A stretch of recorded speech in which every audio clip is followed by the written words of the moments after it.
Thank you for watching our video blog on near-death experiences.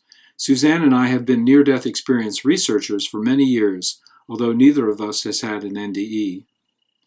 This particular blog series is about our recent study of prophetic visions in NDEs.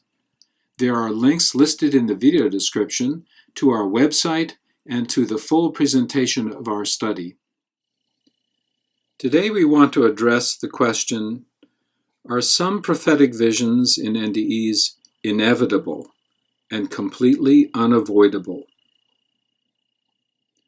According to a number of NDErs, nothing is fixed in the future because we all have free will, and a prophetic vision can be changed by the choices we make. An NDEr quoted by researcher Margot Gray, page 123 of her book, says, "I was also shown events that are likely to happen in the near future, but was made to understand that nothing is absolutely fixed, and that everything depends on how we choose to use our own free will. That even those events that are already predestined can be changed or modified by a change of our own way of relating to them." And NDEr Tom Beck says, page 113, "Occasionally I have visions of disasters that do not take place. I've been told that this is because people have free will and sometimes change their minds. The majority of the visions I see take place, and usually just as I see them. Sometimes minor details are different, but not significant ones. I take assurance knowing that the vision can be changed, and the outcome does not have to be as I first saw. It can be modified by the choices we make. Maybe that's the lesson to be learned, that the visions are real, but the outcome does not have to be. So perhaps the disastrous visions I see for the USA do not have to happen. Perhaps we can come together, pray, and put God first again, and save ourselves and our country."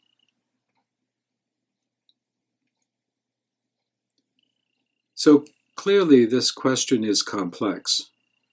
Whether a prophetic vision can be completely avoided or merely lessened or mitigated seems to be a matter of degree. To cast some light on this, NDEr Professor Shadrach Abednego posted an extensive comment on our blog, post number 3, that provides some insight. Professor Abednego, and that's a pseudonym, was one of the subjects in our study of prophetic visions. He gives us the analogy of Brownian motion, which is the erratic movement of tiny particles, like pollen, in water. These movements can only be seen under a microscope. Albert Einstein showed that the small erratic movements were due to collisions of the pollen particles with individual water molecules. So Abednego says in his comment, atoms and molecules had long been theorized as the constituents of matter, and Albert Einstein published a paper in 1905 that explained in precise detail how Brownian motion was a result of the pollen being moved by individual water molecules. And this is a quote from his book, Troubled Souls, page 330.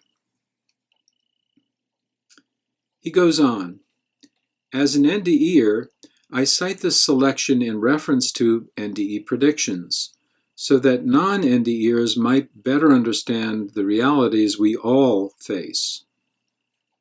Our consciousness we should recognize as energy, conscious energy, which can be likened to the pollen being bounced around in a beaker. If a large spoon enters the beaker and swirls around, all of the pollen is force moved in a particular direction. Predictions that are sure to come true are like the result of that large spoon entering the beaker in a very particular fashion, swirling around all the water. The unavoidable prediction is sure to occur exactly as predicted. He continues, for example, when I saw several visions of 9/11 occurring, I knew it was going to occur no matter what, exactly as predicted. The large intentions of the actors, the terrorists, and all of the planning acted like a large spoon entering the beaker. In addition to this, a lot of negative energy was helping create the large spoon. When NDE predictions do not occur, they are, in all probability, like a small spoon, also negative energy, getting ready to enter the beaker. Prayer, strong intention, can persuade that small spoon not to enter the beaker and cause particular motion, namely the disaster. As for the Apollo mission that was saved by prayer, please think of that as millions of individual pollens working together as positive conscious energy to prevent an almost inevitable disaster. He says, you see, I was shown this image by my spirit guides so that I could better understand the energic consciousness we all possess and how it responds to ambient energies. When we NDErs speak of predictions and they do not occur, it is safe to think of the non-event as potential energy that was otherwise released. The bottom line, he says, predictions can be essentially unavoidable, as in a large spoon entering the beaker. Adolf Hitler and lots of bad energy associated with him, such as a vast history of anti-Semitism and so on, was such a large spoon that the world was destined to suffer horrifically. Were the death camps inevitable? Yes, given the size of the spoon. As for our present future, we are living in an age in which a very large spoon is being created, that is, xenophobic nationalism. If we do not work hard to dissolve the consciousness invested in this spoon, apocalyptic predictions will inevitably come true. Why, he asks? Because God granted us free will, and if a whole lot of pollen acts in a particular fashion, the result will inevitably be disastrous. Let us learn from history. Prayer is absolutely necessary, but action often speaks louder than words, because action is intention personified or actualized. He says, I hope this enlightens those interested in the spiritual physics of NDE predictions.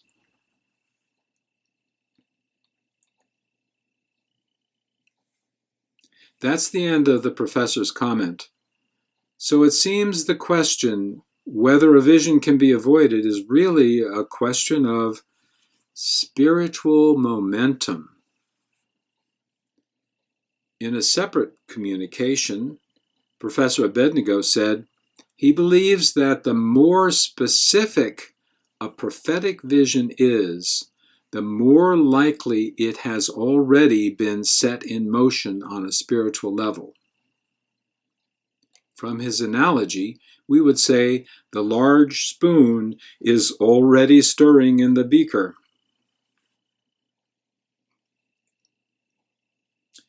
Now, another way to think about the picture Abednego gives us is that there is a spiritual atmosphere surrounding the earth, made up of all the positive and negative conscious energy of the people on earth.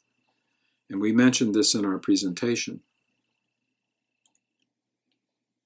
So an NDEr told researcher Margot Gray, 128, I saw a gray miasma, or noxious atmosphere, spread all over the earth.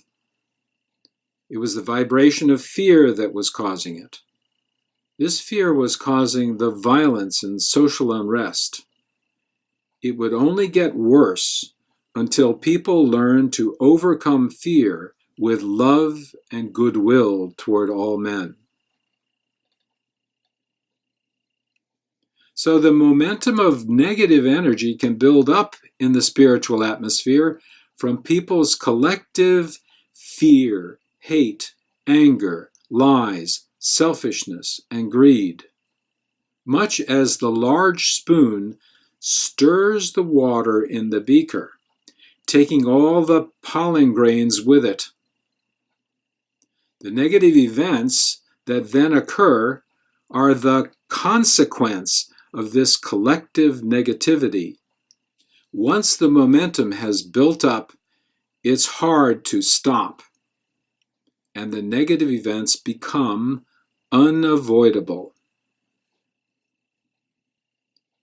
Still, NDErs affirm that we can lessen and mitigate the effect of these negative events, even when they are unavoidable.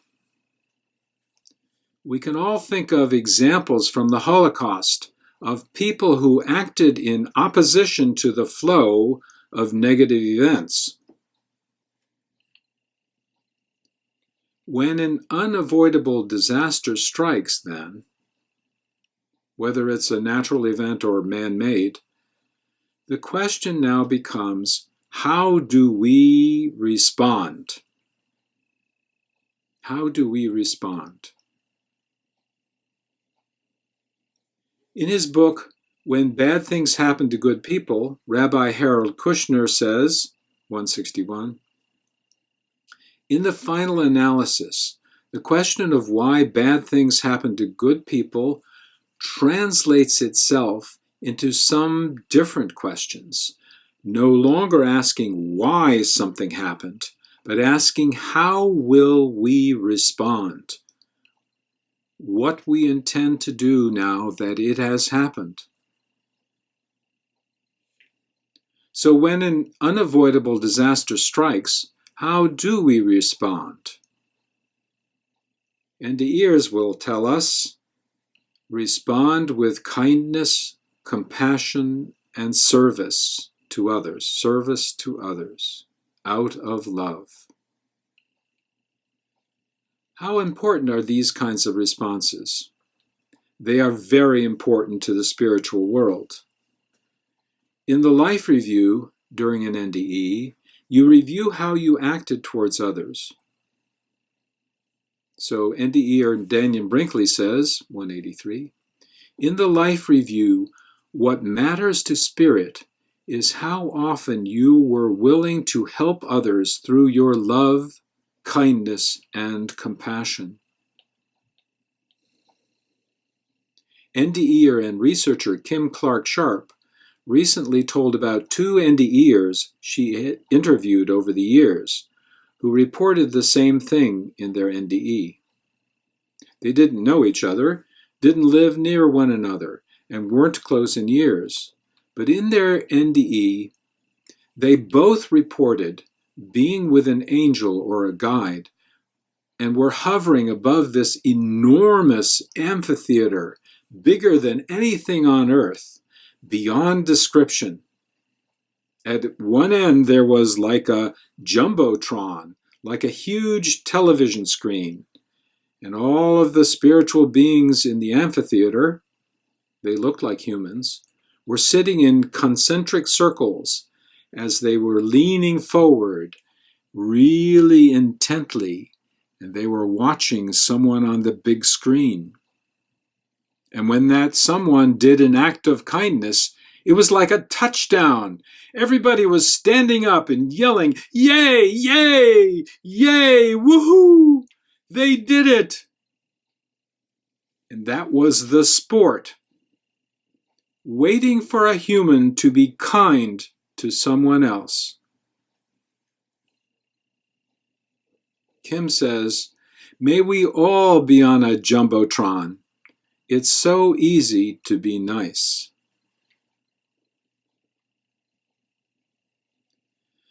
So when disasters strike, we should work in service to others out of love. NDEr Gary Wimmer, 206, says, "To look beyond our biases and our fears and see service to humankind as our highest goal is the next step in our spiritual evolution, personally and collectively, and the next challenge for the human race." And NDEr Lance Richardson says, 101, "Service is the answer to reclaiming our society and changing our hearts as a people. With service, unity replaces selfishness as each person becomes deeply committed to the good of the whole rather than one's own self-interests." So when adversities come, we need to overcome our selfishness by responding to others' pain and misfortune with kindness, compassion, service, and generosity, knowing that God will take care of our needs. Thanks for watching. Please subscribe to our channel. We'd love to hear what you think, and we'll try our best to respond to your comments.